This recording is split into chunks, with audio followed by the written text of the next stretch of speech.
Welcome, everyone, to another edition of Colonel's Corner.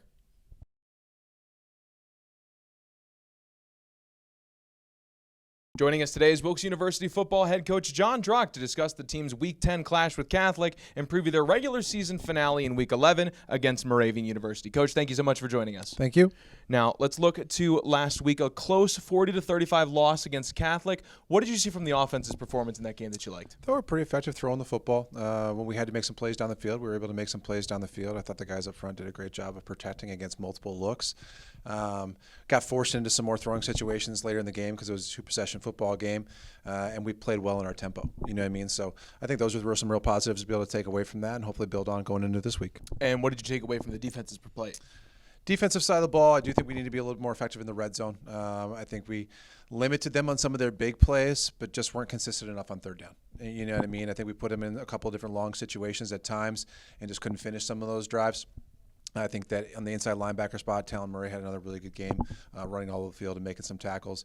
Him and Brandon both did a pretty nice job there. But we just need to be a little bit more consistent in our run fits and our pass fits. Now, looking to this week, really big game, regular season finale, win and you clinch a bowl game. What have you seen from Moravian on film this week? A good football team. You know what I mean?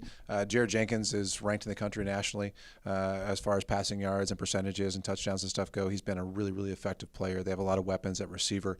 They play physically on their offensive line and a tailback that if you don't wrap up and bring your feet, he's going to break tackles. He's a very good football player as well. So explosive on the offensive side of the ball. A lot of guys that can make plays all over the field. On the defensive side of the ball, it's a really solid, disciplined football team. I think that they do a good job of taking away some of the things that you're really, really good at and making you have to do other things.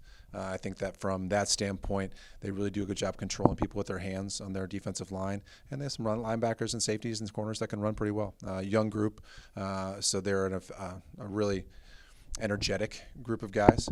You know what I mean? They play fast to the football, and they have a lot of fun playing football. You can tell that on film. For the Colonels, how have things gone in practice? How is the team preparing for this game? The team's been good. You know what I mean? They know that it's winning in, and it's a really fun environment to be in the playoffs. You know what I mean? It's a playoffs for both of us because I believe if Moravian wins, they're in as well. So really it would be a good environment for the football game.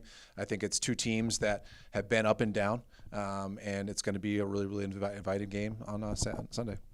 The Colonels wrap up the regular season on the road at Moravian as they take on the Greyhounds with kickoff set for 12 p.m. Coach, thank you so much for joining us, and best of luck in that game. Thank you.